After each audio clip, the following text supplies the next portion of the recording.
viewers, you are most welcome in my channel Learning with Aditi. So friends, आज हम नया topic लेकर आए हैं जिसका नाम है फीवर, जिसको हम नॉर्मली बुखार के नाम से जानते हैं।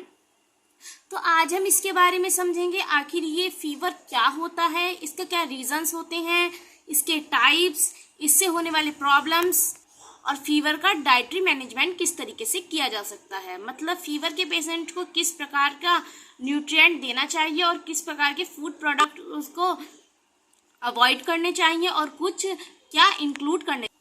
सो फ्रेंड्स, आपने अगर मेरे चैनल को अब तक सब्सक्राइब नहीं किया है so please subscribe my channel and press the bell icon, जिससे कि आपको इस टाइप के टॉपिक्स मिलते रहें और आपको जो भी टॉपिक मुझसे चाहिए हो वो आप मुझे कमेंट में लिख के बता सकते हैं, मैं वो आपके लिए अवेलेबल कराऊंगी।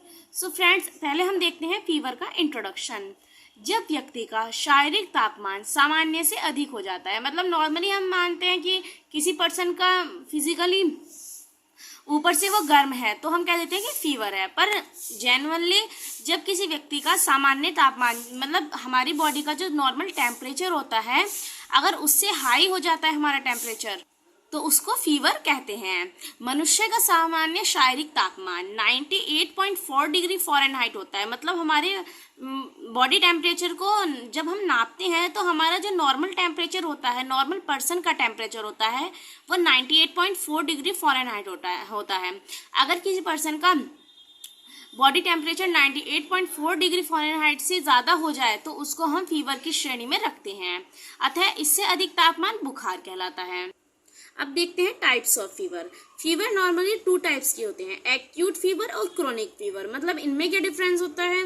एक्यूट फीवर क्या होते हैं, वो काफ़ी कम टाइम के लिए होते हैं, मतलब ये रहते तो 1 दिन के लिए या 2 दिन के लिए होते हैं, पर ये बहुत फास्ट होते हैं। मतलब इसमें फीवर की क्वांटिटी बहुत ज़्यादा होती है। मतलब हमारा नॉर्मल टेम्परेचर जो है, जो 98 डिग्री फ़ारेनहाइट होता है, वो 104, 102 के लगभग हो सकता है, जो कि एक्यूट फीवर के अंदर होता है। मतलब ये हाई पावर का फीवर होता है लेकिन कम टाइम के लिए होता है।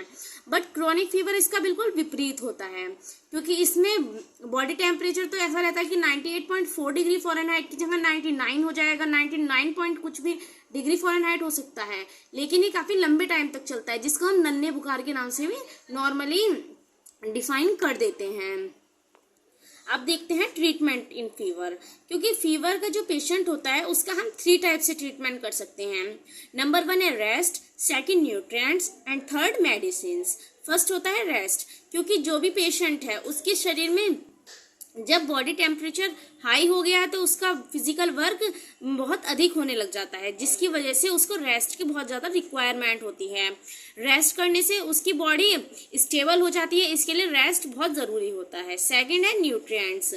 जब किसी पर्सन को फीवर है तो उसके शरीर में न्यूट्रिएंट्स की रिक्वायरमेंट बढ़ जाती है, क्योंकि उस पर्सन को फीवर में पसीना वगैरह भी ज़्यादा आ सकता है, जिसकी वजह से उसके शरीर से काफ़ी न्यूट्रिएंट्स निकल जाते हैं और वीकनेस भी आ जाती है, इसलिए न्यूट्रिएंट्स की पर्याप्त मात्रा देनी चाहिए। एंड लास्ट एंड थर्ड है मेडिसिन्स। मतलब कि डॉक्टर के सलाह के बाद ही किसी भी पेशेंट को मेडिसिन्स देनी चाहिए कि उसको किस लेवल का फीवर है, उसको कैसी मेडिसिन्स प्रोवाइड करानी चाहिए।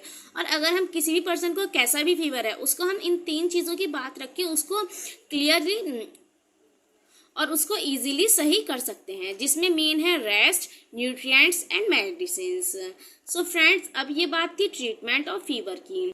अब देखते हैं न्यूट्रिशनल रिक्वायरमेंट्स ड्यूरिंग फीवर। मतलब फीवर के टाइम पे न्यूट्रिएंट्स की रिक्वायरमेंट्स कितनी होनी चाहिए, जिससे कि हमारी बॉडी फुलफिल अपनी न्यूट्रिशनल रिक्वायरमेंट्स को फुलफिल करके और हमारी शरीर को एनर्जी प्रोवाइड करा सके। जैसे इसका जो डाइटरी प्रिंसिपल है उसमें कहा गया high carbohydrate, high protein, high vitamins, high minerals and high fat. मतलब नॉर्मली देखा गया हमारे शरीर को फीवर के टाइम पे हर न्यूट्रिएंट की एक्स्ट्रा नीड होती है। जैसे कैलोरी की क्या होती है, दैनिक मांग से 50% अधिक है, क्योंकि अगर किसी पर्सन को फीवर है तो उसकी जो नॉर्मली रिक्वायरमेंट होती है पर डे कैलोरी की, वो उसमें उसकी 50% बढ़ोतरी हो जाती है, जिसके थ्रू उसकी एनर्जी प्रोवाइड होती रहती है और उसका फिजिकल वर्क में नॉर्मल रह सकता है। अब सेकंड है प्रोटीन। दैनिक मांग से 50% अधिक, क्योंकि प्रोटीन क्या होता है हमारे शरीर की टूट फूट की मरम्मत के लिए, हमारी हड्डियों के लिए काफ़ी ज़रूरी होता है। तो इसलिए प्रोटीन का भी फीवर में काफ़ी मेन रोल होता है। तो इसको भी नॉर्मल से 50% बढ़ा देते हैं। फैट, क्योंकि फीवर में फैट पर्याप्त मात्रा में देना चाहिए। फैट से ही पर्सन को सबसे ज़्यादा एनर्जी प्रोवाइड होती है, इसके लिए फैट पर्याप्त मात्रा में देना चाहिए। कार्बोहाइड्रेट, ग्लूकोज, फ्रक्टोज, लैक्टोज पर्याप्त मात्रा में देनी चाहिए, क्योंकि ग्लूकोज क्या होती है, कार्बोहाइड्रेट की सबसे छोटी यूनिट होती है और ये जल्दी से डाइजेस्ट भी हो जाती है। इसलिए फीवर में पेशेंट को कार्बोहाइड्रेट कंप्लीटली देने चाहिए। मिनरल्स, सोडियम व पोटेशियम भरपूर देना चाहिए, क्योंकि जब हमारे शरीर से पसीना निकलता है तो उसमें सोडियम की शॉर्टेज हो जाती है। इसके लिए सोडियम व पोटेशियम मेनली ध्यान में रखने चाहिए।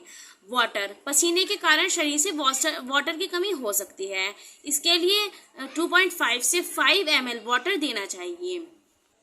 फ्रेंड्स, अब देखते हैं food avoided and food included, मतलब फीवर में पेशेंट को क्या क्या फूड्स देने चाहिए और क्या क्या उसको नहीं देने चाहिए। पहले देखते हैं क्या क्या नहीं देने चाहिए।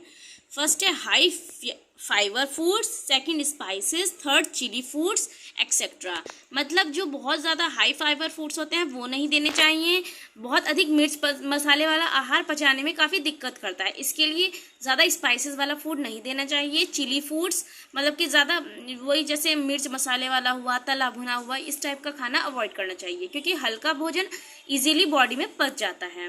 फूड इंक्लूडेड फ्रूट जूस, क्योंकि जूस से काफ़ी एनर्जी मिलती है और ये लिक्विड होने की वजह से इजीली डाइजेस्ट भी हो जाता है। Glucose water, bread, soft diet, liquid diet foods, veggies, soup etcetera, मतलब वेजिटेबल्स का सूप बना के, मतलब नॉर्मली ये कह सकते हैं जो लाइट वेटेड फूड होते हैं जो इजीली डाइजेस्ट हो जाते हैं, वो पेशेंट को ज़्यादा से ज़्यादा देने चाहिए और उसके न्यूट्रिटिव वैल्यू का भी ध्यान रखना चाहिए।